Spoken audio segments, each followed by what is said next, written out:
Muy buenos días chicos, espero que todo esté marchando bien en sus hogares y estén pasando un buen tiempo en familia.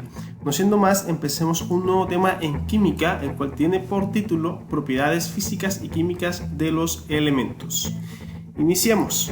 Como ya saben, pues en la tabla periódica se encuentran diferentes elementos. Entre ellos tenemos pues los metales, los no metales y entre ellos también están los elementos de transición interna o de tierras raras. Primero empecemos con los metales. Estos se encuentran localizados en la parte izquierda y en el centro de la tabla periódica.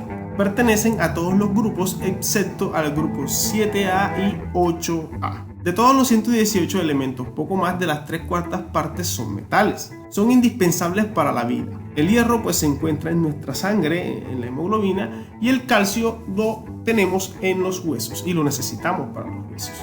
Entonces aquí podemos ver la ubicación de los metales en la tabla periódica. Vemos que acá están desde el litio, lo que es el berilio, pasamos por todo esto que son metales y estos que están de color verdecito. Bueno, pues todo va a depender de la tabla periódica que tengamos, pero en las tablas periódicas que ustedes pueden tener, ahí les especifican por colores dónde están los metales, cuáles son los no metales, los metaloides, metales de transición y todo eso. Entonces aquí tenemos lo que son los metales de este color, de esta manera, y acá tenemos pues algunos metaloides que también pues son metales. Ahora veremos las propiedades físicas. El estado de agregación. Ellos son sólidos a temperatura ambiente, con excepción del mercurio, pues que es líquido, es un metal que es líquido. Aquí vemos al mercurio y tenemos lo que es el cesio, el galio y el francio, que tienen puntos de fusión muy bajos, ¿sí?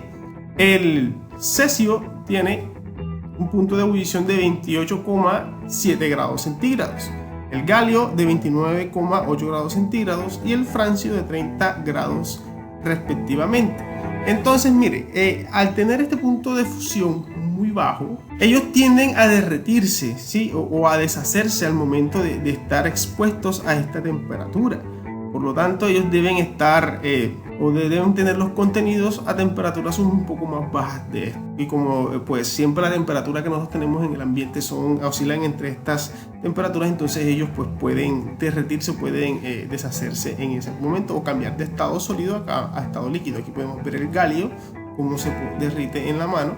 Acá tenemos el cesio también, como no tiene contenido, y miren que está en líquido, se va cambiando a líquido. Luego pues tenemos la conductividad, que son muy buenos conductores tanto de calor como de electricidad. Como ya saben, la mayoría de nuestras extensiones eléctricas están realizadas o hechas de metal. Ya de allí varía el tipo de metal según sus características. Y también pues cuando hablamos de calor en los utensilios de cocina, que es un gran ejemplo que podemos tener, pueden ir a la cocina de sus hogares y observar que la mayoría de las ollas, los calderos, todos esos están hechos de metal, algunos de aluminio, otros de hierro, o algunos de unas diferentes aleaciones entre estos metales.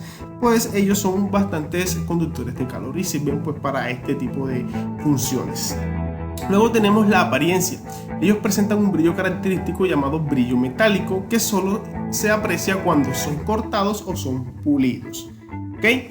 Vemos pues la utilidad, que ya sabemos que tienen la capacidad de formar hilos o de crear hilos, y entre ellos pues tenemos lo que es el oro y la plata, que también se utilizan para lo que es la joyería y para hacer collares, pulseras, cadenas y otro tipo de estas joyas. Luego viene la maleabilidad. Ellos pues se pueden extender fácilmente en láminas, ¿sí? Una de estas pues es el aluminio, ya que se realizan de este tipo de láminas que son utilizadas en la construcción. También viene lo que es la elasticidad y la tenacidad. Ellos son elásticos y también presentan resistencia a la ruptura. Por eso se usan en la elaboración de materiales que se someten a gran tensión. Y por último tenemos lo que es el color, ¿sí? Entonces el color que ellos tienen es parecido al de la plata, es decir que son argentíferos o son plateados, a excepción pues del cobre, que presenta un color rojizo, y el oro pues que lo presenta de amarillo. Entonces aquí tenemos el cobre, ¿sí? Color rojizo, y acá vemos al oro. Ahora vamos a ver lo que son las propiedades químicas de estos metales. En las propiedades periódicas retienen débilmente los electrones de la capa externa o de la última capa de valencia o el último nivel de energía. ¿Sí? Por ello ellos pierden, ¿sí?, en una reacción química los electrones, o sea, ellos los ceden al momento de reaccionar con otros elementos. Y la reactividad, algunos de ellos reaccionan, algunos de los metales, principalmente con el oxígeno. ¿Sí? El oxígeno se presenta lo que son óxidos, o el oxígeno los oxida, y con los halógenos forman halogénuros. Aquí podemos ver, ¿sí? Aquí el óxido de plata, que es de color blanco, acá el óxido de cobre, que ya es un color azuloso, y acá vemos el óxido de hierro, que ya es un color más café, más marrón. Y acá podemos ver el halogenuro de plata o cloruro de plata. Ahora vamos a ver los no metales. Estos se encuentran situados en la parte derecha de la tabla periódica y difieren de los metales por sus propiedades físicas y químicas. En la naturaleza se pueden encontrar unidos a los metales o a no metales para formar una amplia variedad de compuestos. También se encuentran libres en estado natural como el azufre. Aquí podemos ver dónde se ubican los no metales. Si se dan cuenta, pues son menos que los metales. ¿Sí? Aquí podemos ver al hidrógeno, que se encuentra pues por acá en el grupo 1, por eso es un no metal. Y acá vemos todos lo que son no metales: el carbono, el nitrógeno, el oxígeno, el flúor, el neón, el fósforo, el azufre, el cloro, el bromo, el yodo, el astato. Todos esos son no metales. ¿Sí? Son un poco más de memorizar o de aprender porque son pocos. Ahora vamos a ver las propiedades físicas. En estado físico, pues a temperatura ambiente ellos pueden ser sólidos como el carbono. Aquí tenemos el carbono. Ellos pueden ser líquidos como el bromo y pueden ser gaseosos como el oxígeno. En cuanto a su apariencia, ellos presentan diversos colores. Por ejemplo, el bromo es de color rojo, aquí está. El azufre es de color amarillo y pues el nitrógeno es incoloro. Su densidad pues es un poco menor o es menor a la de los metales y su conductividad es baja. Son malos conductores tanto de electricidad como el calor y por eso se utilizan más que todo para crear o elaborar aislantes. La ductilidad, pues ellos no son dúctiles y tampoco son maleables, ¿sí? No se pueden convertir en hilo, pero son duros. Pero si a ellos se les aplica un golpe o se les golpea, pues se quiebran con facilidad. Y por último tenemos la alotropía, que son formas diferentes del mismo elemento en el mismo estado físico.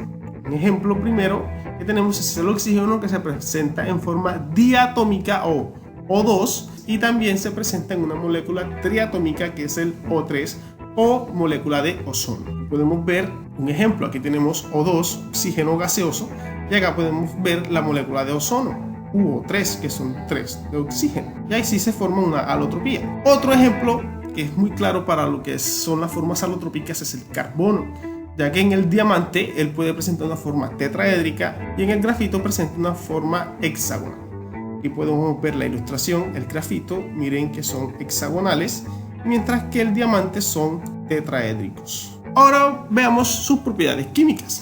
En las propiedades periódicas pues se retienen con fuerza los electrones con la capa externa y tienden a atraer los electrones de otros elementos en una reacción. A diferencia de lo que ya vimos de los metales los ceden, mientras que los no metales los atraen. Entonces al momento de reaccionar, los no metales siempre van a ganar electrones y los metales los van a ceder o los van a perder. Siempre en su última capa de valencia ellos van a poseer 4 electrones o más. En cuanto a su reactividad, algunos poseen una alta reactividad como el oxígeno y el flúor, y otros no se combinan fácilmente con otros como los gases nobles. El hidrógeno está en el grupo 1A, pero es un no metal, que les decía anteriormente, y se comporta como un halógeno que se encuentran en el grupo 7A. El hidrógeno arde con facilidad y reacciona con muchos metales y no metales. Ya viendo esto, ahora vamos a los elementos de tierras raras o de transición interna, que son los que supuestamente están fuera de la tabla periódica, pero ahora vamos a entender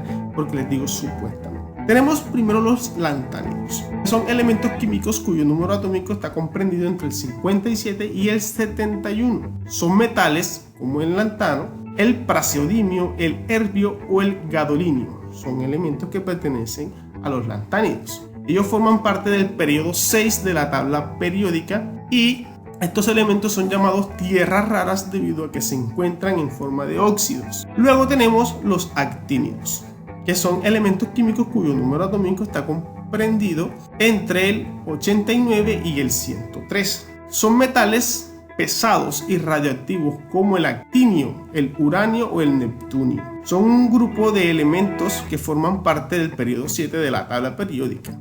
Y estos elementos juntos con los lantánidos son llamados elementos de transición interna o tierras raras.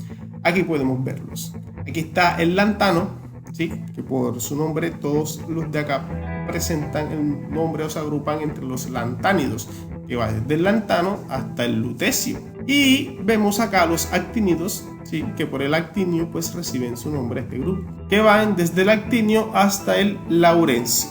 Ok, ahora vamos a ver lo que siempre se pregunta: ¿por qué están fuera de la tabla periódica? Para poder responder a esta pregunta es importante conocer la diferencia que hay entre el grupo 3B y el grupo 4B de la tabla. Los elementos del grupo B son los primeros elementos para comenzar a llenar los electrones del orbital D. O sea que ellos colocan el primer electrón en el orbital D en su configuración electrónica.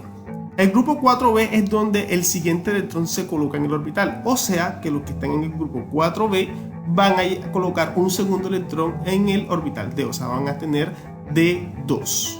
Ahí van en su tabla periódica, pueden ir ubicándose. Un ejemplo de esto es el escandio, que es el primer elemento del grupo 3B, y aquí podemos observar su configuración electrónica y efectivamente vemos que en el nivel 3, ¿sí? En el orbital D, coloca el primer electrón. Y luego, siguiendo, viene el titanio, ¿sí? Que se encuentra en el grupo 4B en el mismo periodo. Y aquí podemos ver que también termina en el nivel 3, porque están en el periodo 3, D2. Miren que coloca el segundo electrón en el orbital D. Por eso pertenecen el escandio al 3B y el titanio al 4.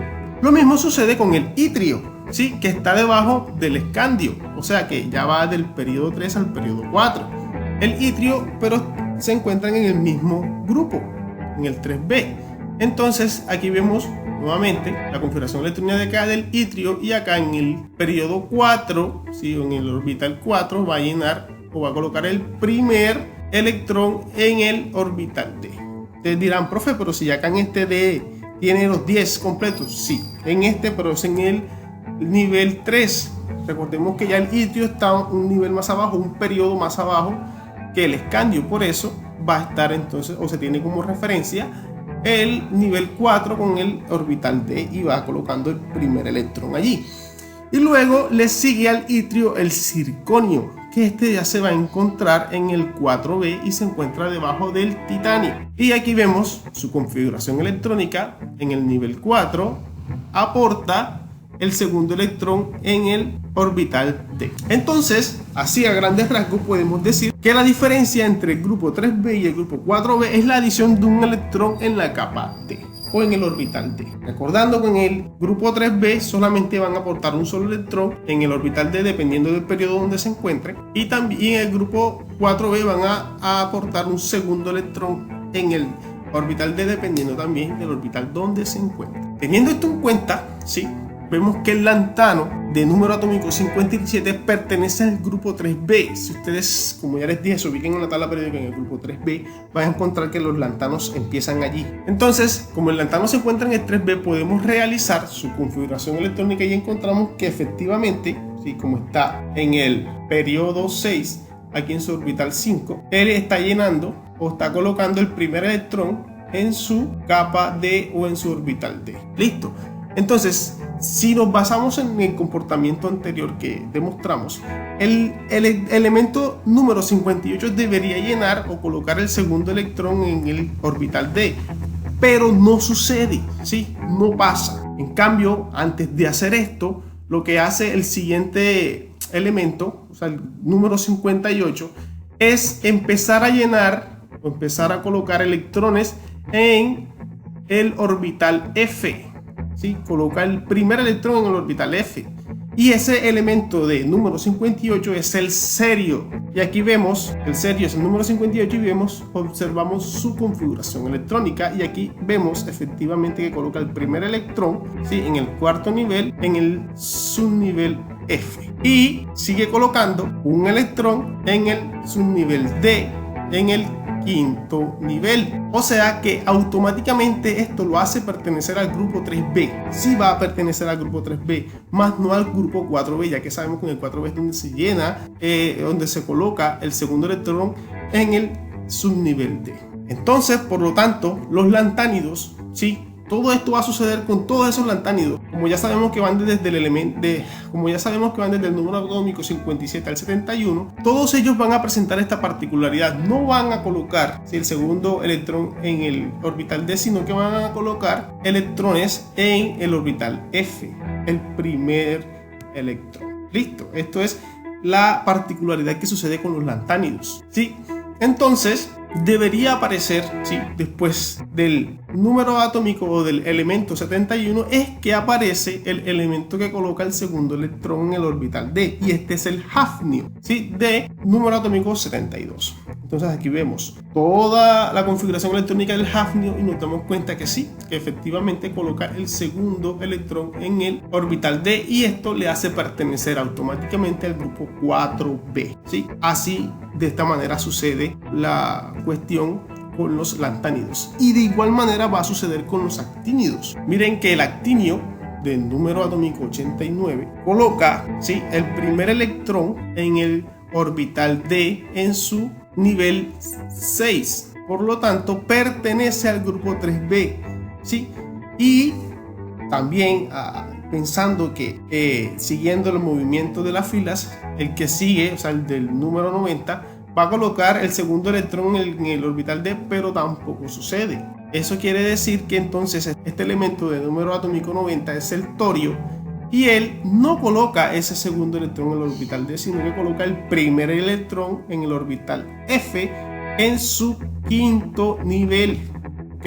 ¿Sí? Y esto lo hace pertenecer al grupo 3b, al actinio, y de allí en adelante todos los actínidos que van desde el número 89 al 103 van a ser exactamente lo mismo, van a ser igual, van a solamente llenar el orbital D con un solo electrón, ¿sí? Y entonces después del 103 en el 104 es donde aparece el elemento que coloca ese segundo electrón en el orbital D, que es el rutherfordio, ¿ok? Entonces aquí podemos ver en la configuración electrónica del rutherfordio cómo empieza a colocar el segundo electrón en el orbital D de su sexto nivel de energía. Y entonces así podemos ver y observamos que todos estos elementos, tanto los lantánidos como los actínidos, pertenecen al grupo 3b de la tabla periódica. Ahora, si ellos pertenecen a ese grupo, ¿qué pasa? ¿Por qué no lo incluyen allí? Entonces, no los hacen o no los incluyen es porque la tabla periódica se volvería muy grande, muy extensa. Y por eso les decía ahorita, ellos están supuestamente fuera de la tabla periódica, pero no lo están. Ellos sí pertenecen, sí están dentro de la tabla periódica, pero en el grupo 3b. Entonces no los colocan allí adentro porque sería muy extenso este grupo. Sería muy grande el grupo 3b y por lo tanto también afectaría toda la simetría de la tabla periódica, convirtiéndola en algo un poco más complejo, ¿sí?, de manejar o manipular. Entonces por esta razón a ellos pues les dan un lugar aparte debajo, digámoslo así, donde los colocan, ya que ellos son 14 elementos en cada uno de las dos filas. En los actínidos son 14 y los lantánidos son 14, entonces ellos los sacan afuerita en lo que se llama o lo que conocemos como el bloque F de la tabla periódica, haciendo alusión a esa característica que ellos tienen, que empiezan a llenar el subnivel F, ¿sí? Y desde esta perspectiva podemos saber y ver que la tabla periódica se puede dividir en 4 bloques diferentes. Primero tenemos el bloque S, que está acá, que son 2 elementos por nivel. Aquí tenemos el primer nivel, ¿sí? Aquí tenemos un elemento, acá el otro, y aquí todos van 2 elementos por cada nivel, es el bloque S. Luego viene el bloque D, conformado por 10 elementos por cada nivel. 10 elementos y bajamos todos que tienen 10 elementos en cada nivel. ¿Okay? Y acá tenemos el bloque P, que están conformados por 6 elementos en cada nivel. Aquí los tenemos, ¿sí? Y por último pues tenemos nuestro bloque F, del cual estamos hablando ahorita, que tienen 14 elementos en cada nivel. Aquí está el bloque F. Y es allí donde se ubican los lantánidos y los actínidos que no están fuera de la tabla periódica, pero se les ubica así, supuestamente fuera de la tabla. Listo, teniendo esto claro, muchachos, vamos a continuar con el tema. Ahorita vemos algunas propiedades periódicas que poseen los elementos. Una de ellas es el radio atómico, que en un mismo grupo el radio aumenta directamente con el número atómico y su número de niveles. Por ejemplo, el potasio, que tiene el número atómico 19, tiene un radio mayor al que tiene el litio, ya que este tiene un número atómico de 3, pero menos que el cesio, que tiene un número atómico de 55. El radio atómico aumenta de arriba hacia abajo, ¿sí?, conforme van aumentando los números atómicos. Por otra parte, el radio disminuye si nos movemos a la derecha en un mismo periodo, ya que al aumentar el número de electrones y no los niveles, estos ocupan más espacio entre orbitales y el radio disminuye. En este sentido, el francio, ¿sí?, es el elemento de mayor radio, mientras que el flúor tiene menor radio. Por otra parte, también vemos lo que es el potencial de ionización, que es la mínima energía necesaria para remover el electrón externo de un átomo gaseoso en su estado neutro. Se mide en electronvoltios, ¿sí? Quiere decir que un electronvoltio es igual a 96,5 kilojoules por mol. En un periodo, el potencial de ionización aumenta hacia la derecha con el número atómico, y en un grupo disminuye de arriba a abajo, exactamente lo contrario que el radio atómico. Y la energía de ionización influye en los enlaces químicos. Continuamos con lo que es la afinidad electrónica, que es la energía liberada cuando un electrón se agrega a un átomo gaseoso neutro. En los periodos aumenta de izquierda a derecha, ¿sí?, si nos movemos a la derecha con el número atómico, mientras que en los grupos disminuye de arriba a abajo junto con el número atómico. ¿Sí? Algo parecido a lo que es la energía de ionización. Esta propiedad permite predecir el carácter oxidante de un elemento. Que cuanto más afinidad electrónica tenga, pues va a ser más oxidativo. Y por último encontramos o tenemos lo que es la electronegatividad, que es la que mide la tendencia de un átomo para atraer electrones cuando se forma un enlace químico. En los periodos aumenta al movernos hacia la derecha, igual de izquierda a derecha, y en los grupos disminuye a medida que aumenta el número atómico, o sea, de arriba hacia abajo. Si el tamaño del átomo aumenta, será menos electronegativo. En este sentido, como ya conocemos que de izquierda a derecha va a aumentar la electronegatividad, o sea, la capacidad de atraer electrones, ahí nos damos cuenta que los no metales le van a ganar siempre a los metales al momento de atraer los electrones al hacer una reacción química, ya que los no metales se encuentran en la parte derecha de la tabla periódica, o sea, tienen una mayor electronegatividad que los metales. Listo, ahora vamos a ver un esquema donde nos muestran todas estas 4 propiedades periódicas, donde pues podemos verlas de mejor manera y pues asociarlas de cómo aumentan y cómo disminuyen o cómo se comportan según la ubicación del elemento en la tabla periódica. Entonces aquí vemos lo que es el aumento de la electronegatividad, que lo vemos en la flechita naranja, que hacia acá va a aumentar, si nos damos cuenta y lo recordamos. También vemos el aumento de la electroafinidad, ¿sí? También va a aumentar hacia la derecha, aquí vemos la flechita azul. Y vemos acá lo que es el aumento del potencial de ionización, que también va a aumentar hacia la derecha, aquí tenemos la flechita verde. Y por último vemos lo que es el radio atómico, que este disminuye hacia la izquierda. Este es el único que va en contra, ¿sí?, de estos 3 aumentos que están acá. El radio atómico va a disminuir hacia la derecha. Esto es en cuanto a los periodos. Ahora vamos a ver en cuanto a los grupos. Aquí vemos que la electronegatividad, ¿sí?, va a disminuir hacia abajo. La electroafinidad o afinidad electrónica va a disminuir también hacia abajo. Aquí lo vemos. Y vemos acá el potencial de ionización, que también va a disminuir hacia abajo.